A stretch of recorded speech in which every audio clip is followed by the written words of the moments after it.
The build-up has concluded. Yaakov and Esav are finally about to meet. Yaakov has sent gifts to his brother. He has had all of his family, all of his children, and their mothers go and greet Esav. And finally, Yaakov and Esav now embrace. And the first thing Esav says to Yaakov is, what is all the stuff that you just showed to me that you're giving to me? And Yaakov says, look, this is about me saving my life. I don't want you to kill me. This is all for you. And Esav says, no. Yesh li rav. I have a lot. Achi, yilecha shalach. You should have whatever is yours, you keep. I don't need yours.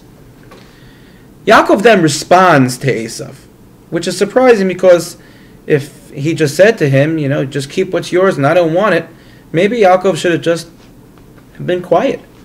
But Yaakov responds to Esav and says that yesh li kol, I have all. Now, what is this, I have it all? Meaning, Yaakov blesses Hashem.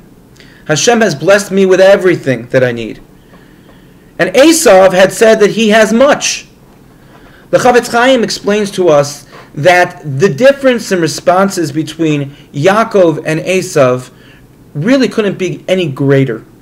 They define two different approaches to the world and to life, and I believe within them there is a very serious message for us living in our times.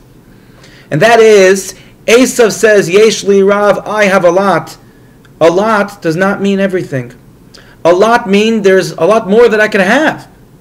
And so Esav says, I have a lot.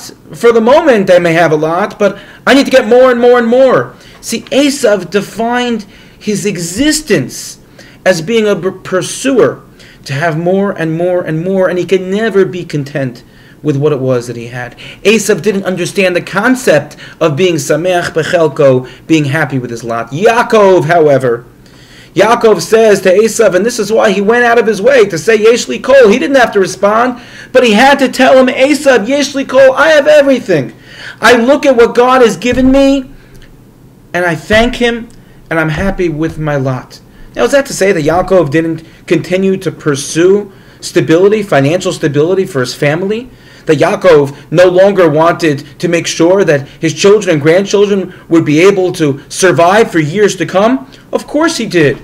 Of course Yaakov continued to pursue finances, but Yaakov never allowed his pursuit of financial security to define who he was at the core as a person. First and foremost, Yaakov was an Eved, a servant of God.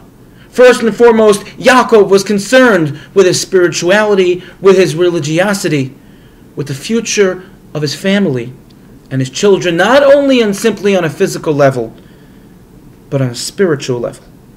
And what they were going to be like and what the future of the Jewish people was going to look like. That's the difference between Yaakov and Esav. We live in a world today in which we're very challenged on a financial level.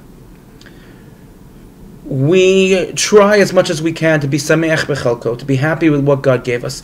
And we have to continue to do our part, to work as hard as we can, as hard as we're working, to create that sense of security on a financial level for our families. But we cannot become so defined by our financial pursuits that we leave our spirituality, our connection to religion, our connection to ritual, our connection to HaKadosh Baruch Hu, that we leave it aside, because then ultimately our children and our grandchildren can have the results of our financial pursuits, but they'll be lacking.